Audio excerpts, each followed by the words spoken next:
Hi, I'm Hannah Brown, and welcome to Better Tomorrow.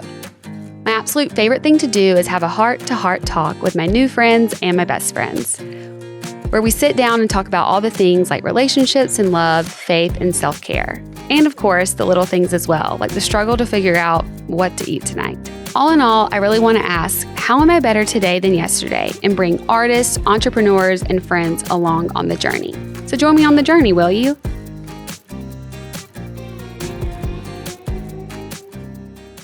Jennie Allen, thank you so much for being here on Better Tomorrow. I actually read your the first time that I knew of your name. One of my friends gave me your book, Get Out of Your Head. And it was so awesome for me. And I know so many of my other friends just dealing with anxiety and just all the spiral that your brain can get you in. So I was so excited to talk to you about this new book because I feel like, and I read it very quickly and I think it's so amazing. And thank you so much for just sharing so vulnerably about your family, what you've gone through and how you kind of decided to, write this book and how this came to you. But I definitely saw how this first book, the first book that I read from yours definitely helped me with figuring out my own power, I feel like, and being able, and God's, I guess, the power to lean into God and be able to shut down a thought, I guess. I feel like that's right. It's been a little bit. No, it's been a while, but isn't that what it was? You sound like me right now. This is a speech I give. Keep going. Okay. So it's, you have the power from God. You have control over your thoughts. Yes. That's really true. And we can you can interrupt them. Yes. You have a choice. Is that okay? You have a choice, basically. But this book I thought was so awesome because I'm going to be honest, obviously, I talk a lot about mental health here. And sometimes I feel friction when it comes to the church with that. Yeah. Because I feel like there's a lot of shame in my emotions I have felt. And so sometimes I've found other books that have helped me at least feel like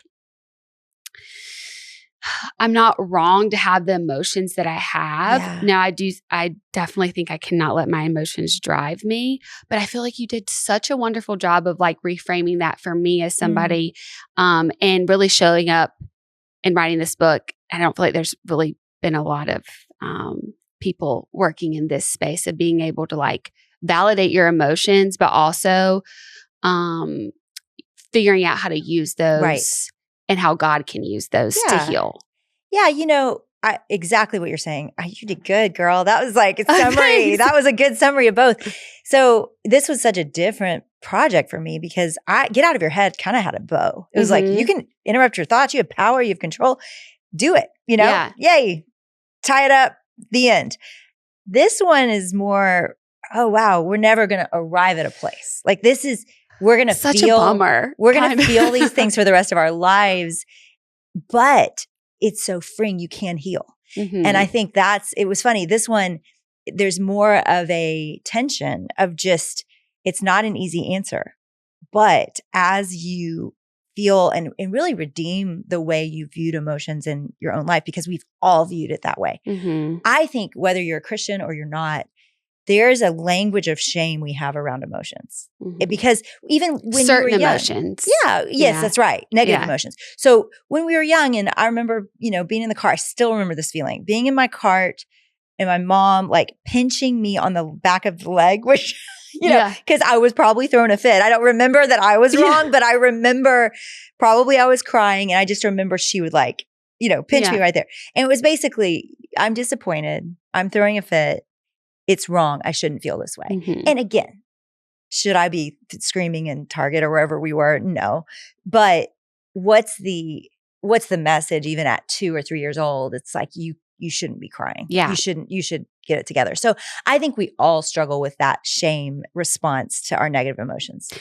Yeah. I feel like this was just perfect timing for me because I've been going into a lot of processing emotions that I just never let myself feel. Yeah. So it was really awesome to have you almost I don't know, it was like a wink from God, I think, for me that like, oh, like me doing all this work of actually like tapping into some of these emotions that I never didn't think I was allowed to or shut down. Like that is like where the answer is and that's where the healing is.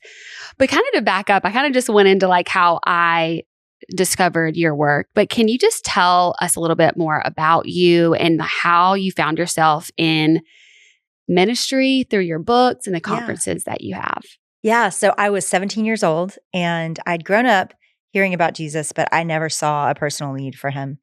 And I was at a summer camp and they reenacted Jesus's death, and which, I'd seen obviously before, but it hit me in a different way. And I just realized like, I need God. And it was pretty radical. Like I just came back and I was still in high school. I was like, I just love him and I want to talk about him. And I started telling everybody about him. And I think I wore my friends out. And so I grabbed some younger girls, 2 years younger than me, and I started teaching them the Bible, which I didn't know or understand really at the time, but I just had to talk about him. And so that really was just all I did. Like it really wasn't for me like a calling or a job or a sense of I have to be writing books or doing that.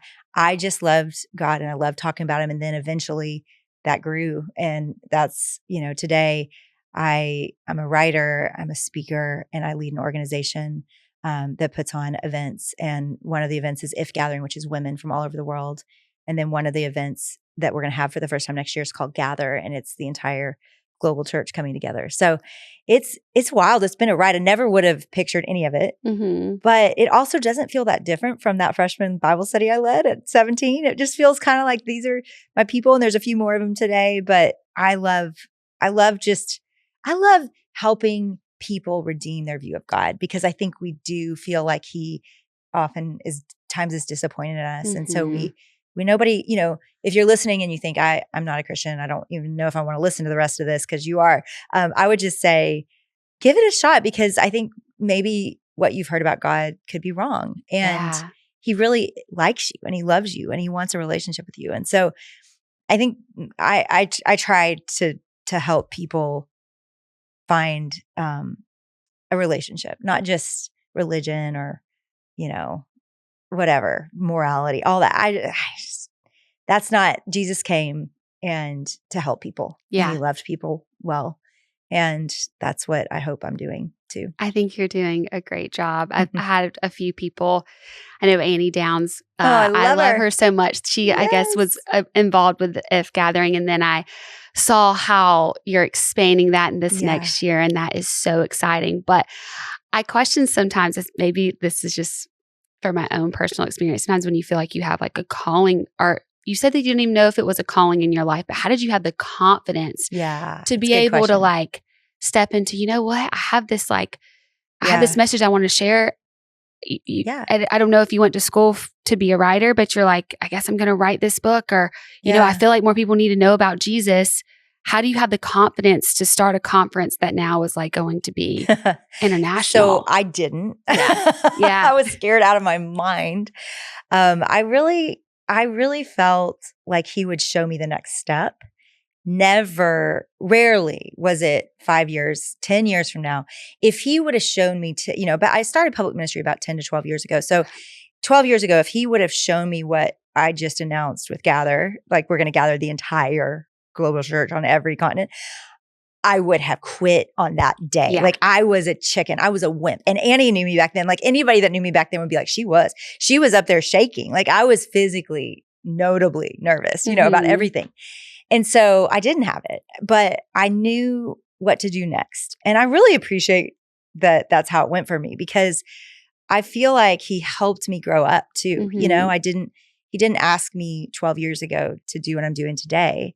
It was just, hey, one of the bravest moments for me was I felt convicted that I needed to open up. I'd always controlled where I'd just have a living room full of girls that I was discipling. And I mean, that's from, I was 17 till 30 something. And I would never make it bigger.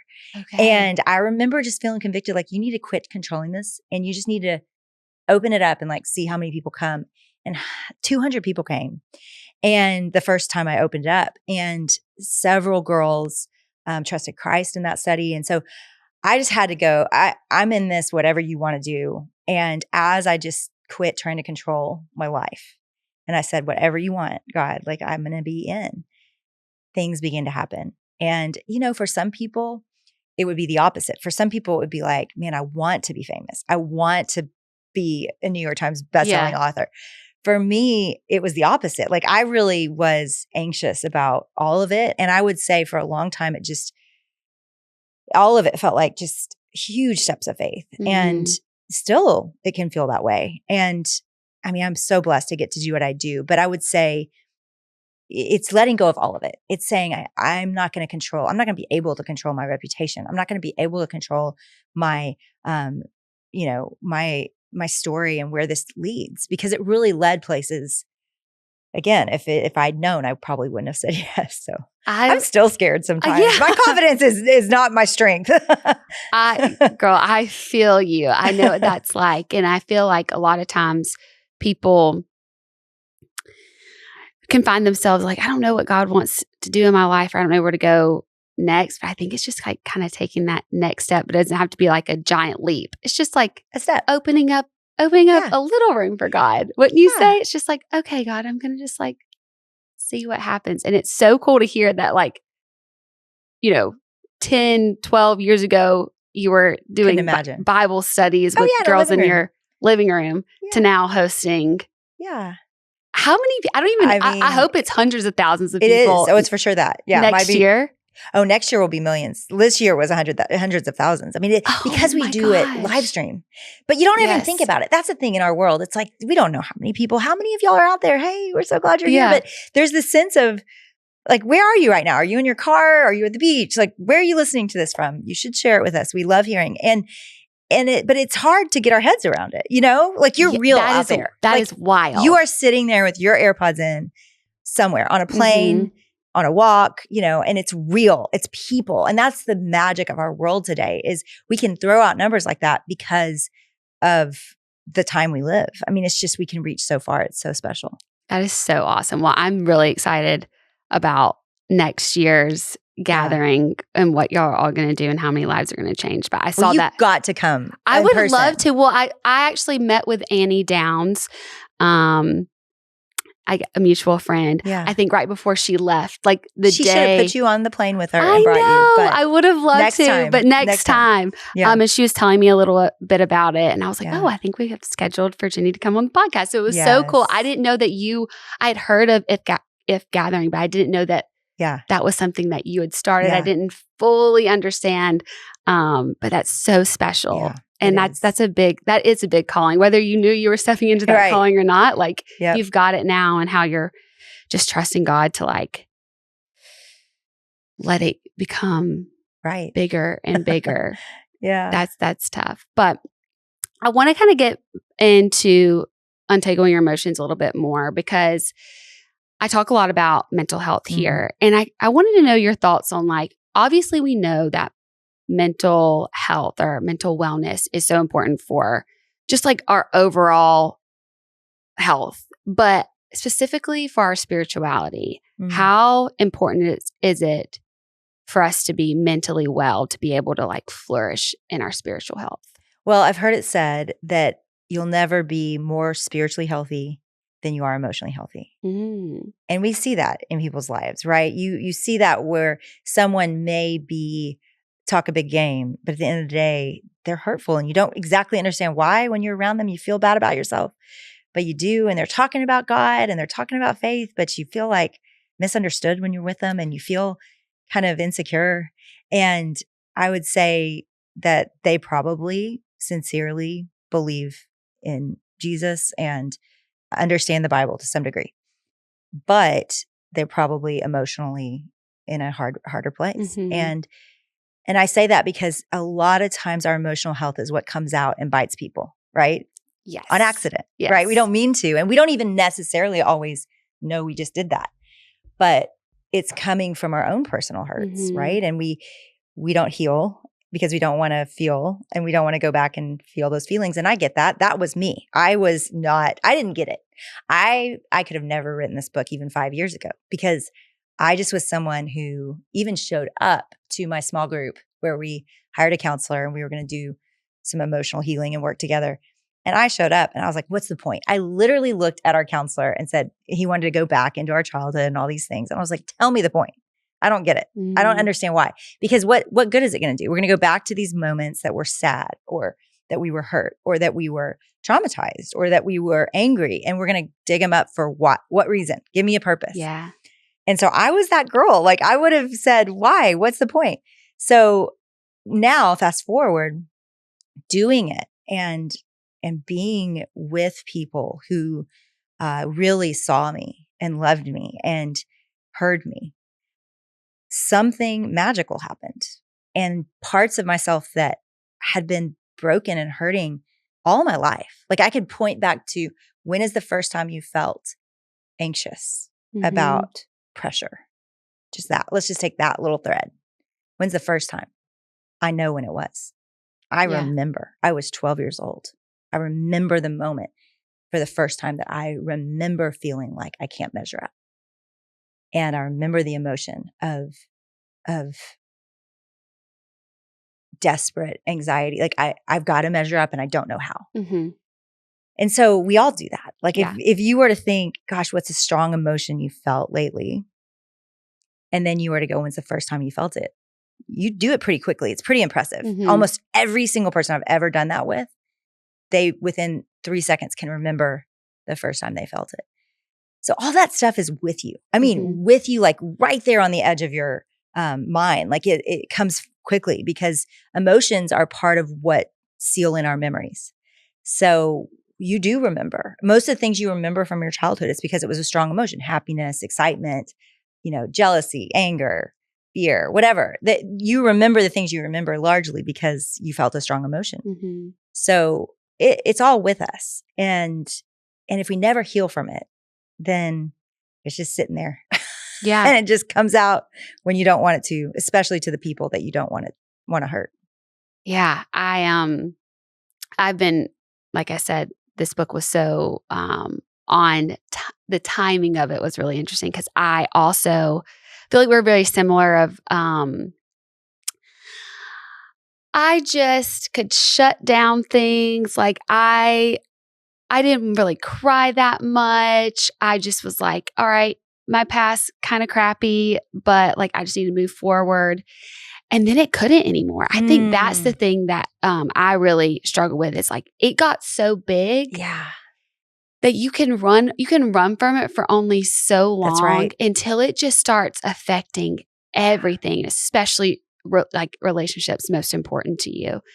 And so I had probably, in the past few years have been me really just like having to dig into it. And it can feel like, what's the point? Why am I going to put myself back into those really uncomfortable, negative emotions? But I have felt so much healing from that. And also what your book talks about, like a lot of connection with being able to do that with people who love me and can support me through it. But when you said like even 5 years ago, you would have been like, right, I'm not doing this conversation right now. But what was the catalyst that made you have this experience in your own personal life and then say, hey, I want to write about this. I want to share this. So like a lot of people and probably almost everybody listening can relate to this. After COVID, there was like a numbness that came over me where everything just felt kind of the same.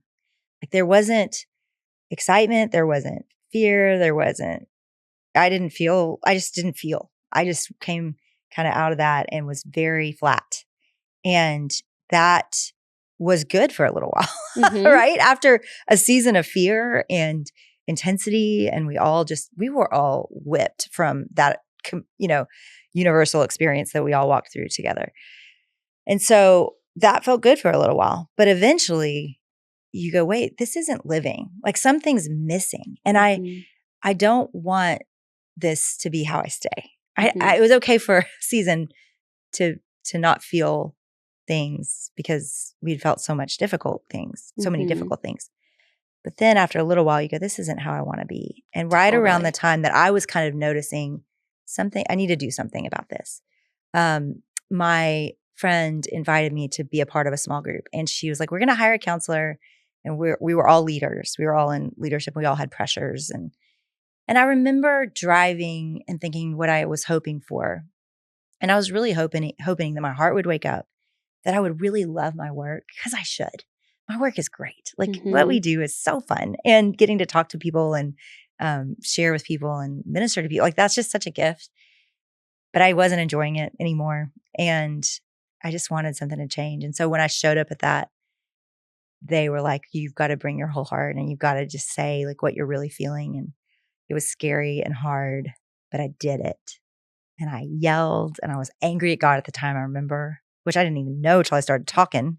And I said, I'm just mad. I feel like he's abandoned me. I feel like I'm out on the water and he's gone. And where did he go? And he left me, and he told me to come out here. And where is he? And I'm just yelling.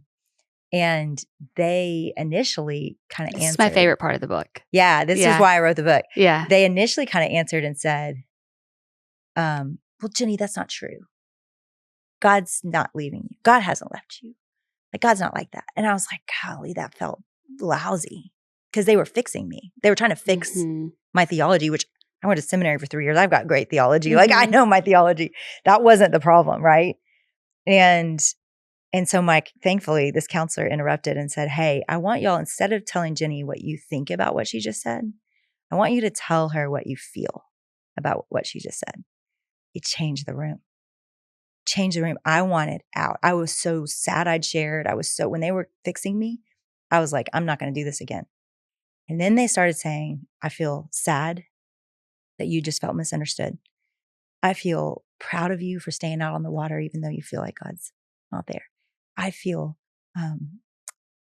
angry that these things have happened to you. In my heart, it melted. It melted. I needed that so badly. And it reminded me of times that the Bible says things like, mourn with those who mourn.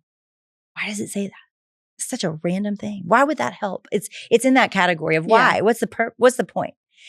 Well, what's crazy is verses like that make sense when you actually look at the science, because your brain actually heals in community.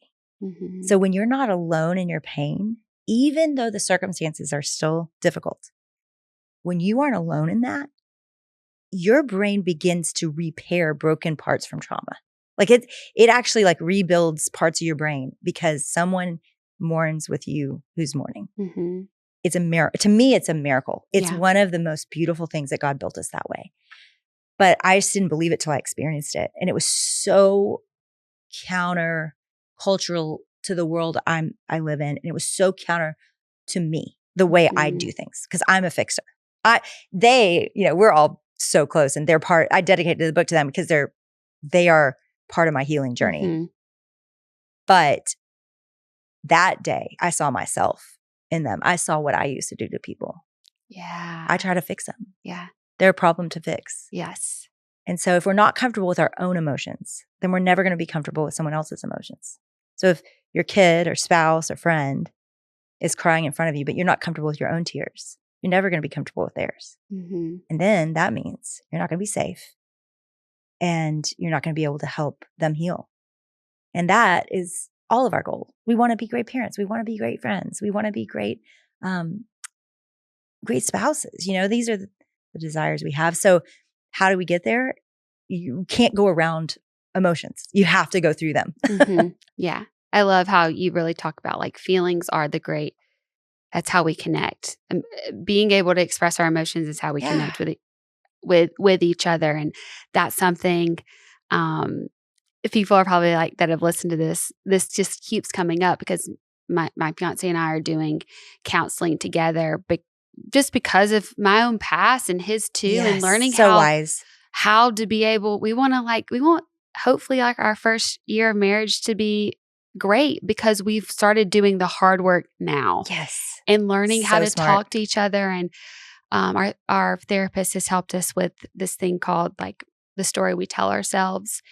And it's helped so much because there will be things that normally, like if he told me he was upset about something, I'd be like, you're kidding me, right? Like you're upset about that. Right. But when you hear the story behind the story, you just have so much compassion for the person. And then at the end, what could have been a fight, we've been able to have this conversation that I got to learn more about him, and I got to like really understand him more, and then we're more connected, and then we're like, oh my gosh, like this was such a powerful conversation to have that like normally we wouldn't have had at all, because we're both I wouldn't say the one that have like extreme emotions. We just like we'll walk away from each other. We create distance.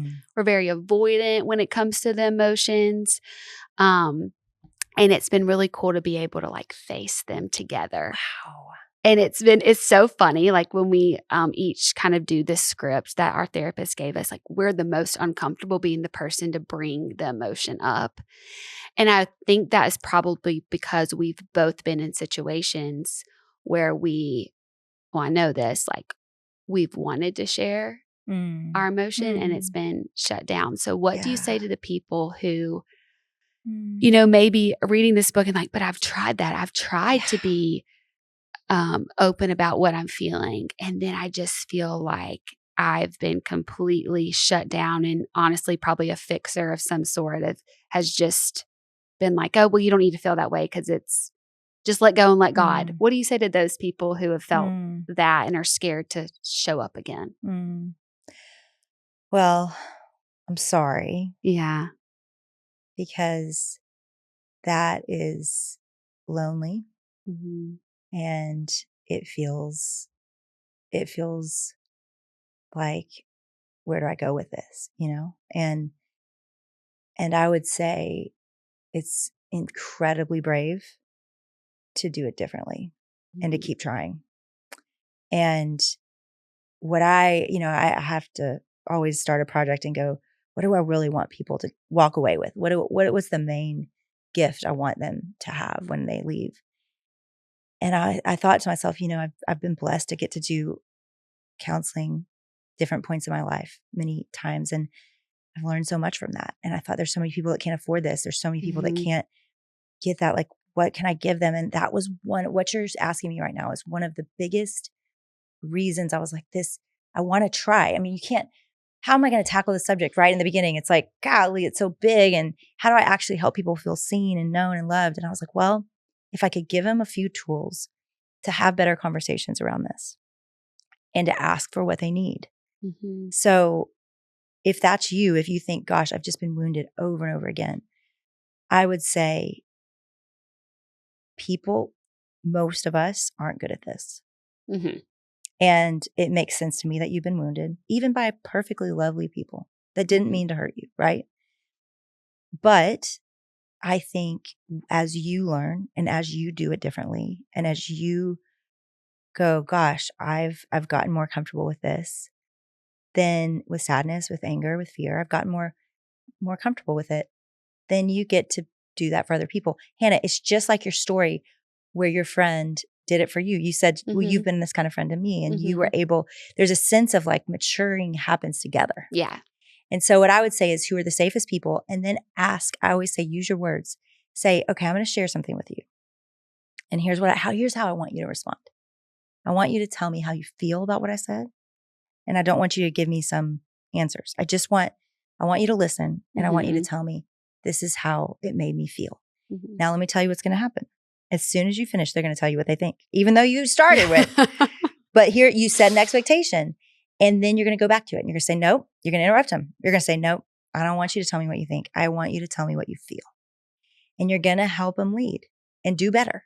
You genuinely are going to help people do better because they don't know how to do better. Yeah. And they might say, I feel kind of uncomfortable because I don't know how to do this. Wow. Right? And even it's that gives you grace. You're like, oh my gosh, yes. I don't either. This is me trying. This is me trying. That's so accurate.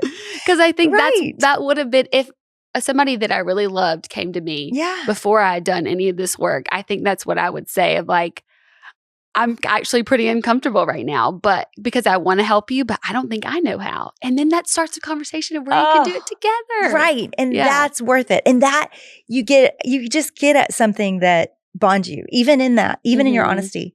We just underestimate the power and the connection that comes with humbly and honestly saying what you feel and what's true, you know, and I get why, but it's like, be brave enough to try it again. And if it hurts you again, be brave enough to try again. And as best you can, help set that expectation. I loved in your first book how you talked about your struggles with anxiety, like really openly. I really appreciate that. And I loved how you and your husband, you know, allowed us to kind of go more into his bouts of struggling with depression, how you talked about that. Yeah. Something I've really struggled with. And it made me feel not alone in that. And it also didn't sugarcoat it it was hard. I because that's what it's like living with depression. So can you I just want to say thank you for that and thank your husband for sharing that. He said, I want you to do this. Yeah. It was him. Because it can feel, especially when you do believe in God and his will for your life and that trusting in the Lord, but then you still feel this sadness that just feels so deep. It can sometimes feel like you're wrong. Yeah. And that there's something bad. And maybe I'm not maybe I don't actually get this God thing. You can go, and I've gone into those spirals of just feeling like, okay, well, there must be something wrong with me that even God can't get to, you know? Yeah. And I just think it's so beautiful how you wrote about it and that he allowed you to write about that. So can you just very vulnerably talk about what depression really looks like, what it's looked like in your life, and how that can affect us from being able to connect with other people? Well, yeah, I haven't done what I'm about to do. The way you asked the question made me think of this. Let me tell you. So he's walked through 2 bouts with depression, one for about a year and a half and one for about 6 months recently. And it's crazy. It was right when I started writing the book. His depression so it takes me, you know, really about a year if you count research and all that, but 6 hard months of writing the first draft. So those 6 months of writing the first draft, he was struggling with depression for a second time. And so let me compare those two to answer your question, because the first time was 12 years ago and he felt so much shame around it, so embarrassed. And it didn't even matter because he could barely get out of bed. Yeah. And it was dark and hard. And he couldn't work. He had to not work for a season. It was I worried like he may take his life. And it was really scary. And I remember he kept beside his bed. I talk about this in the book, a little bitty book. It was almost like a pamphlet, which praise God for people that write pamphlets, because in the middle of the deepest, darkest part of the depression, he couldn't even read. Yeah. And so it was, I don't know if it was 50 pages or 40 pages, but the title was Christians Get Depressed Too. And he kept it by his bed like a Bible, and he would just read it because of what you're saying. Like he kept looking for where he went wrong and what he had done wrong and why this was happening. And he knew it was out of his control because he's a very, very disciplined man. I mean, he's currently started, I don't know how many companies in a church, and he's a doer, and he is not a stay in bed kind of lazy guy, but he could not barely get out of bed. And so he knew it wasn't in his power to fix this, but it was so hard. And then this time he entered it again. And I was so scared because the only thing I knew was 10 years earlier, my husband. Well, today he is so comfortable in his emotions more than me. He is so tender. He is not afraid to be sad. He's not afraid to be mad. He feels whatever he's feeling. He talks about it. He's so emotional, really, but in a really healthy way. And so when this hit again, in a way that was, I truly believe for my husband, and all of us are different, but for my husband, it really is a chemical thing that gets triggered, certainly with circumstances that are really difficult, but it's like he becomes a different person overnight. And it anyway, that's where we were again. And this time, though, we both weren't afraid of being sad. And so we would walk at night. We would walk almost every night if we're in town. And we would walk at night. And I remember the first few months, we wouldn't speak. Like we just were moving our body and like trying, and he wouldn't speak.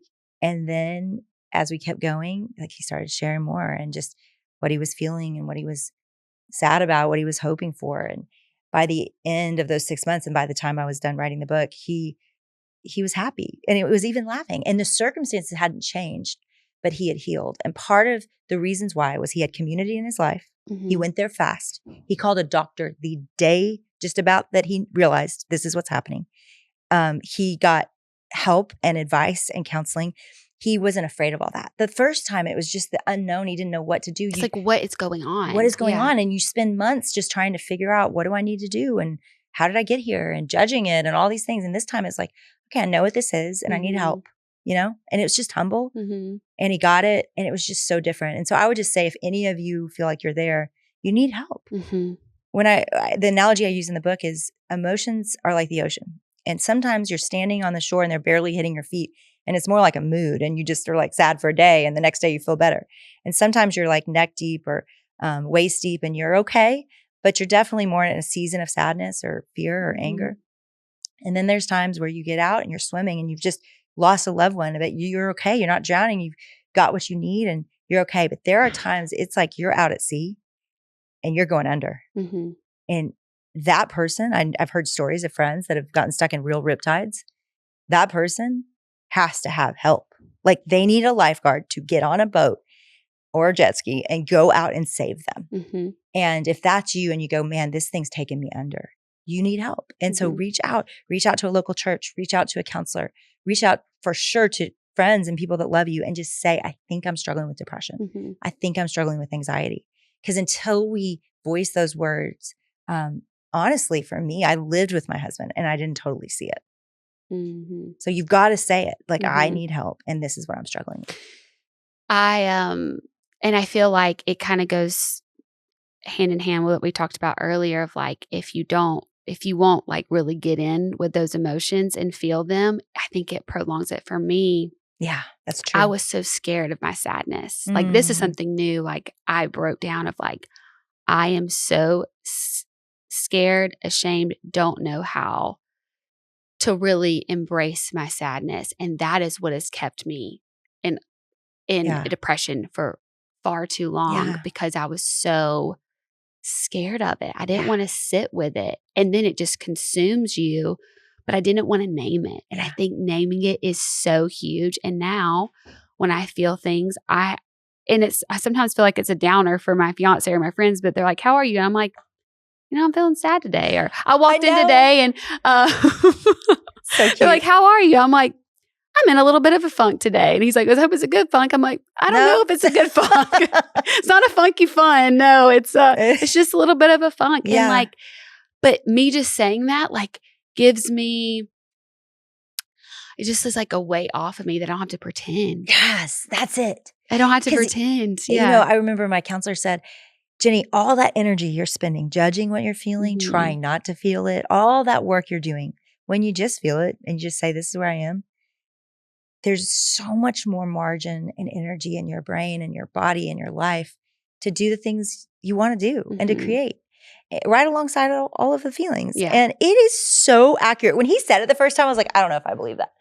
But it's unbelievable. Like when you ask me, how do you have the confidence to do everything you're doing?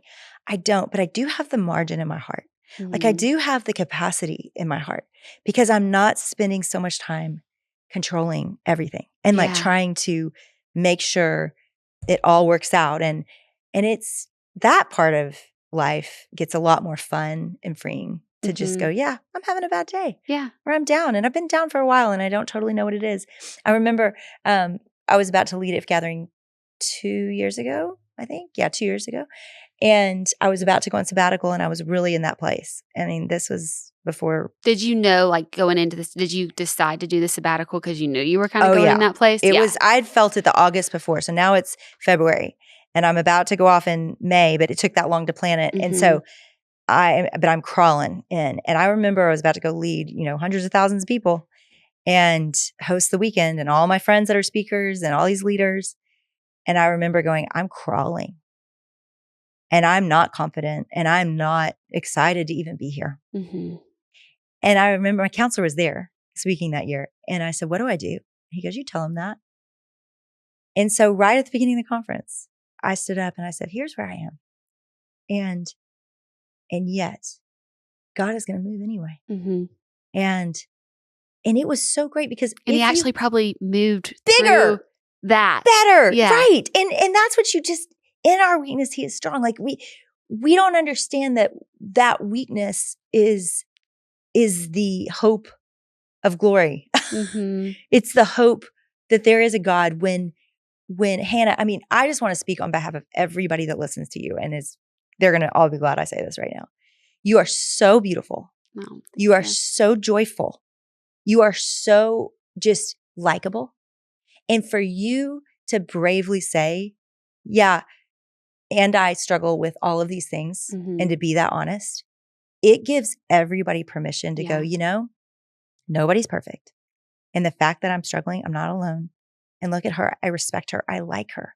And she's struggling too. There is a gift in the struggle, not just for other people, but also for ourselves to just go, yeah, it's a bad day. I've been struggling with this. And there's a freedom in that. And God actually loves it because it shows our need for him. Yeah. Yeah. I really do appreciate that because I think for so long, and I'm sure there's a lot of people listening that sometimes when people will say like, oh my gosh, you just seem so happy. It's like, it's so easy to be like, yeah, totally. I'm happy. Yeah, I'm good. Because I smile a lot. And I think these types of conversation, if they would have come so much earlier in my life, I would have had so much more freedom in that. But I do have joy in my life. I do have hope in my life. It's real. That is so real and so true. And I do think it's because of being able to like just surrender to, like, I don't know why I feel the way that I feel right now, but I do believe in that there's hope, that there's another side to this. And I can still show up even in the midst of not actually being able to say with 100% honesty, I'm happy today, but I can still move through this. I can still work through it. And God's still going to work through me. And like, that has been such a blessing in my life because for a while I didn't believe that. I thought the only way that like I could really show up to people was if I could truly honestly say that I'm happy. And unfortunately there's been years now where that wasn't the case most days. And God has still allowed and used me. And it's like, like you're usable even when, and probably even more so when you aren't all the happy and positive emotions. Is actually like, I think thing I've noticed is like I connect more with people when they're real. Just real about that. Me too. Yeah, sometimes it's not great, but we still show up. Because you got to remember there is an enemy, and what's his goal is to isolate us. Because if we're isolated, we can't get help. Yeah. And we're going to stay there. We're going to stay stuck in the dark alone for a long time. And so if you believe you're the only broken one, then you never come out. Yeah. And you never ask for help and you never say, me too. And I feel this way too. And so I think when the power of going first, of saying, and that's what you're doing, Hannah, like you're going first. You're saying, listen, I know that a lot of you watch me on television. I know like the persona, but I've struggled with depression. Even probably, I don't know what it was like on the show, but I would imagine that was pretty hard. Well, I think, that was, that's like what I've been processing the most of just like when your life is going like 100 miles per hour, I don't think I even knew what was happening. And that led to the level of kind of like with a lot of people with COVID, like, and how you were talking, like when there's so many emotions going on, there's so much fear, doubt, shame, excitement, like it can be also much that I think sometimes your body, you'll just shut down. That's right. And I lived in that numbness for a while, which then also like with the depression stuff, it was not a fun time. I'll tell you that, not fun. But I've slowly and day by day, like, been getting out of that more and been able to actually talk about those feelings that were so numbed down. And I think for a while, probably for my benefit, because I couldn't handle everything. And with that, I'm just so glad that I get to have conversations with people like you that are also been on this journey that have some wisdom for me. And then I hope me having those conversations about the place where I'm actually in, there's other people listening that are, maybe just a few steps behind me are on the journey with me. And it's tough, but I think just like with you, like, you could never imagine that God would ask you to be a leader of bringing him glory and honor and really carrying out his will for millions of people. Like, I feel the same way, but I'm just doing it anyway. Yeah, that's right. And just believing in that. So I enjoyed having you on so much, and I enjoyed your book so much. I actually ordered it for my girlfriend because I read it this weekend and she was having such a hard time, and I ordered it for her. And I think it's just, it's so wonderful, and you're going to help so many people. God's going to help so many people with just being able to allow us to, like, untangle all those knots that we have. So thank you so much, Jennie. So grateful. Thanks for having me. Awesome. Thank you guys so much for listening to the episode. Better Tomorrow is produced by me, Hannah Brown, and Legos Creative. Our show is recorded, engineered, and edited by the Legos Creative team. Remember to follow Better Tomorrow wherever you get your podcasts so you don't miss the next episode. And don't forget to rate and review us on Apple Podcasts. It really helps and shows your support. You can follow me on socials at Hannah Brown, and you can stay updated on all things Better Tomorrow on our Instagram at Better Tomorrow and our TikTok Better Tomorrow podcast.